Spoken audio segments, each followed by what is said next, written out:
fishing. Just sportsmanship needs to prevail. Remember, it only takes 5 minutes. That's all it takes to catch 5 fish. My first fish. Yes, let's get to it.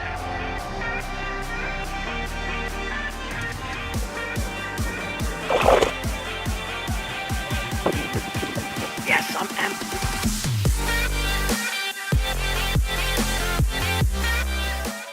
Okay, so let's continue this review. Let's continue talking about arc fishing rods. Let's continue talking about what we have lined up on the table and what we've just unboxed. But before we continue, I want to add the rods that I have on the rack over here, along with all my Falcons.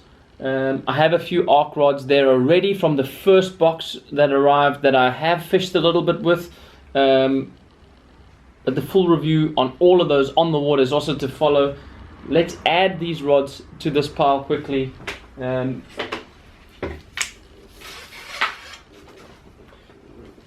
To add to that, this is the Meter Man. We saw the Meter Man special earlier on. This is the Meter Man. It's the 7-foot medium extra fast spinning rod. I'm going to put that over there with spinning rods. This is the Invoker. This is one of their spinning rods. Very, very nice. I'm very pleased with the way that rod fishes. Another one in the Tharp series is the Hammer. The Hammer is kind of a 7-foot medium heavy sort of all-rounder. I think this is one of his rods he designed as an all-rounder. And we have the Moneymaker. Well, that says it all. I think this is his go-to if he has to choose one rod. I think it is this Moneymaker over here that he would choose. 7-foot 3 medium heavy fast action rod. And I got two more here.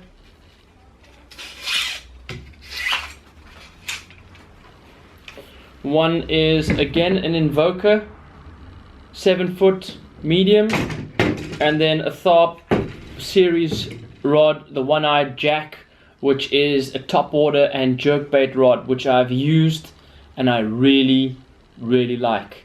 So that's all the Tharp series rods that I have here. Let's see, I got 1, 2, 3, 4, 5, 6, 7, 8, 9 rods. I think the ones that I'm missing out of the Tharp series are all the very big Okeechobee special flipping sticks that I didn't think was necessary. So I didn't ask for those, I didn't request those, because I don't think that there's many conditions that we can fish with those rods. So they're not in this series here.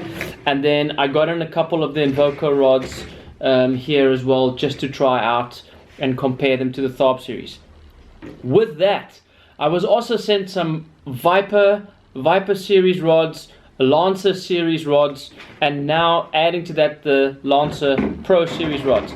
Those rods I would put in a more of a beginner to medium weight angler rod, something that would compare to a Shimano Crucial or one of those rods, Abu Garcia Veritas, maybe in that line. A lot of the guys that are fishing, that are new into fishing, that's going to be an upgrade rod from their cheap first combo. A lot of the guys that are fishing kick boats, float tubes, that's going to be fantastic for them. What they are, all the different series. So I'm just going to try and make it easier.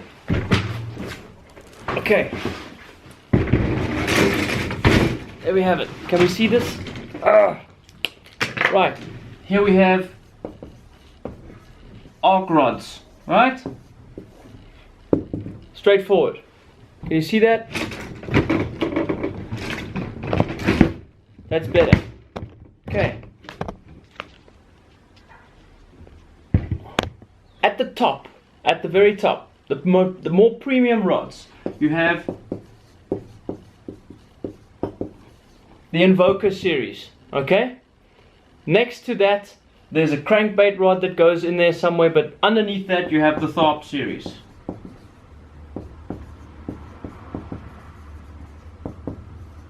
Right? After that, there's the Viper and Sniper something like that. And then there is, of course, the last but not least, the Lancer.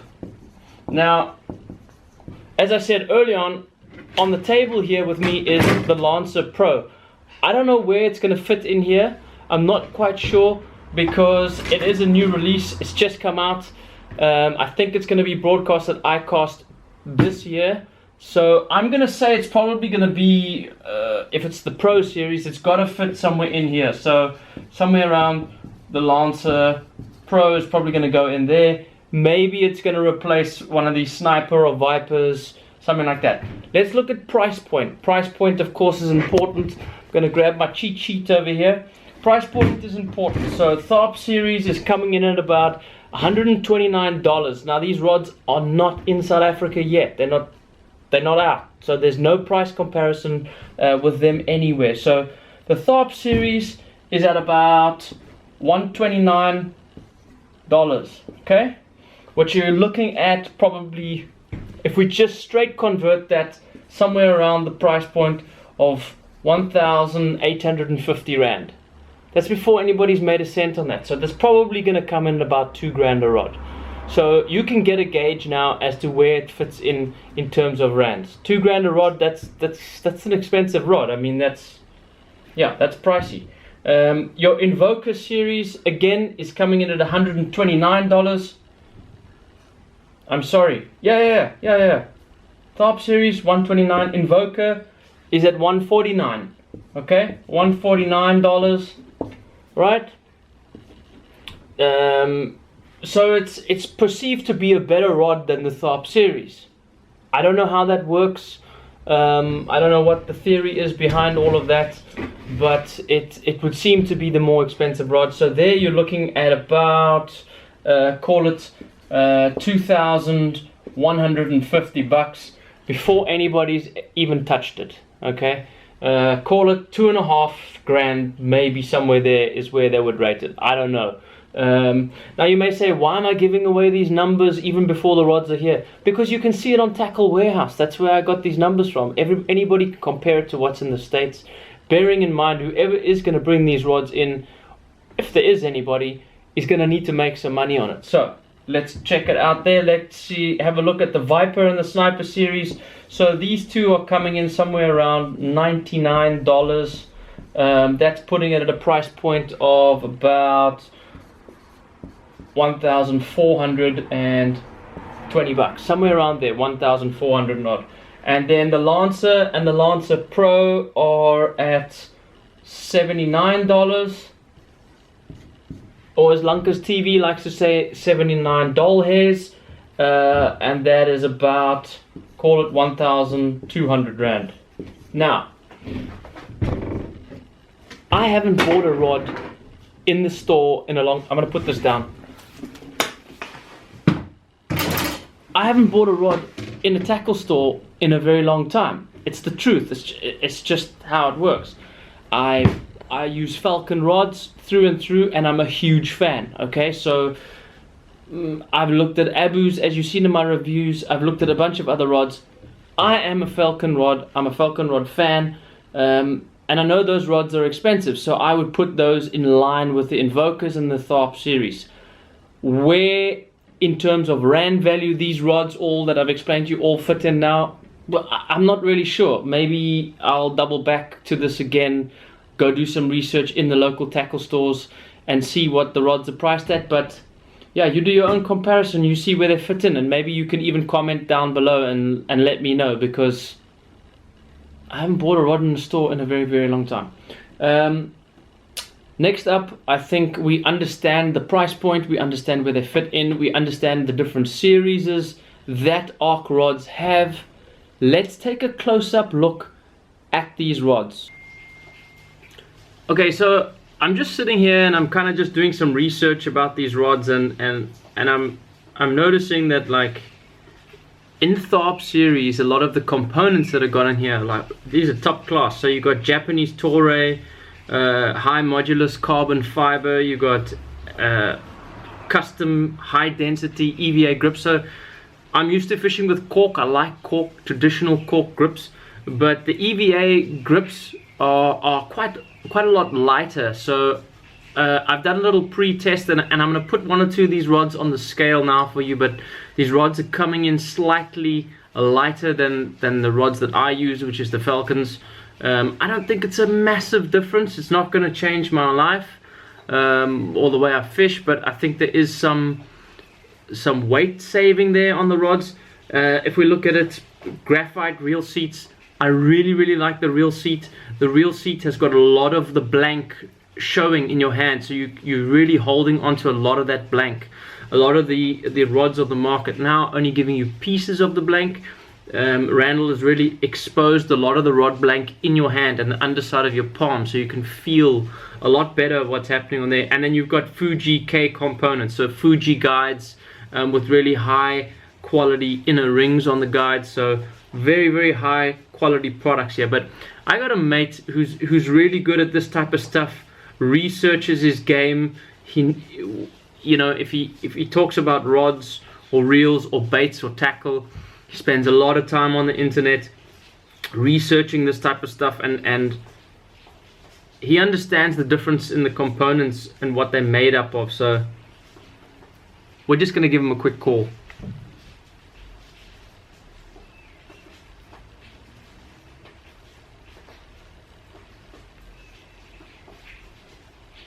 You have reached the mailbox of Ellen Ross what? Okay, let's try that again.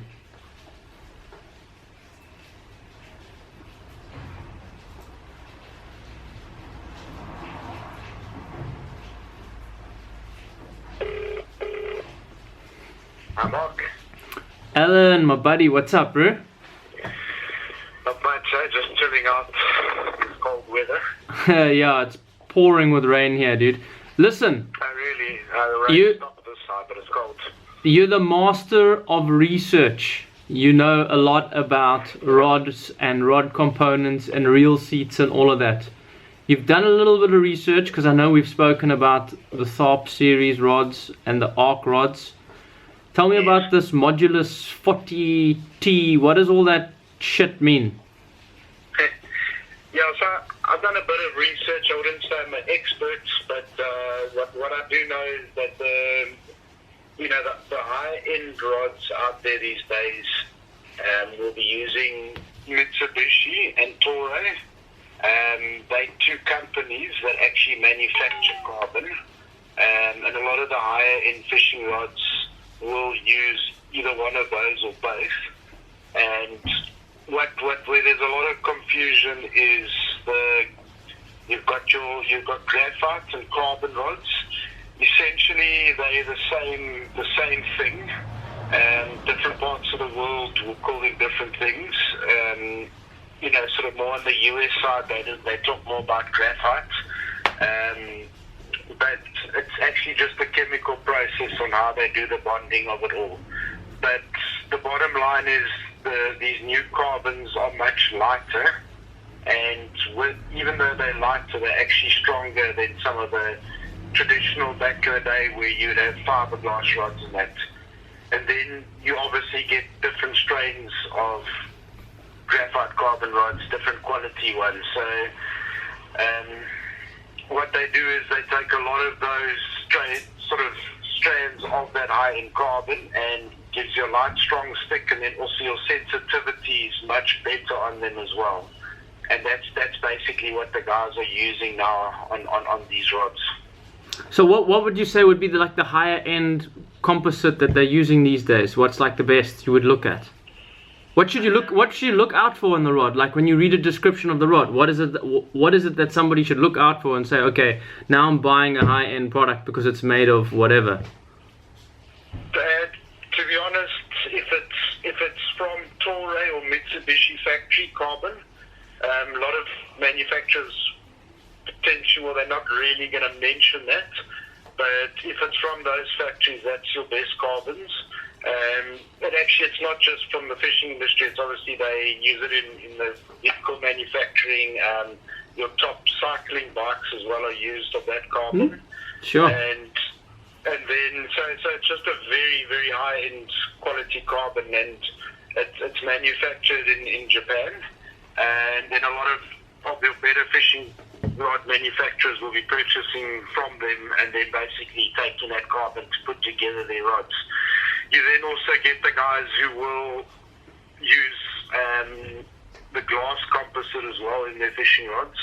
And that used to be used a lot more in the past, which had its issues, but the new glass composite rods, where it's a combination of that with that glass added in, that's what gives those very, those high-end crankbait rods their sort of forgiving nature. Where they're parabolic action. Hooks, exactly, like a parabolic action. But you don't need that glass to get that parabolic action. These new carbons and the way they're put together can also give that sort of parabolic action. So the rod bends sort of right through to near the butt of the rod. But in the same breath, it also, when you need the backbone to kick in, it actually pulls a lot back when the rod sort of straightens itself out after bending. So it's forgiving of the hook set, and it also helps, when you're trying to muscle a fish out of sort of the thick stuff. So yeah, that's the sort of better rods around these days. But there's so many sort of sources of these carbons. But those are the better ones, basically. Alright, super sweet, dude. Thanks for enlightening us and educating us on the different composites. So that's why I decided to phone this dude, because he knows exactly what he's talking about. And he says he doesn't know a lot, but he knows plenty about these composites. Alan Shot, my main man. I'm still just unpacking some of all these rods that I've got, and I'm getting excited to fish with them. Pleasure, Mark. And yeah, I'm sure there's guys out there that know a lot more than me. So, I wouldn't say I've got a degree in this, but it's a bit of research I've done. But yeah, thanks for the call. Lekker, bro. All the best. Enjoy the unpacking there. Alright. Lekker, dude. Pretty excited. Yeah, we'll chat later, bro. Shot for the Okay, call. thanks, Mark. Cheers, bro. All right, cheers. Bye-bye. An education on composites, just like that, in 5 minutes. So there we have it. We've had a close look at the rods. We've unboxed them. We're going to put reels on them. We are going to get on the water and just fish. We're going to fish with these bad boys, and we're going to review them just as we have reviewed all the other rods on this channel. So again, a big shout out to Arc Fishing Rods for sending me all of these rods. We've got about 25 rods that were sent to me. Super stoked. Keen to get on the water. Cheers for now.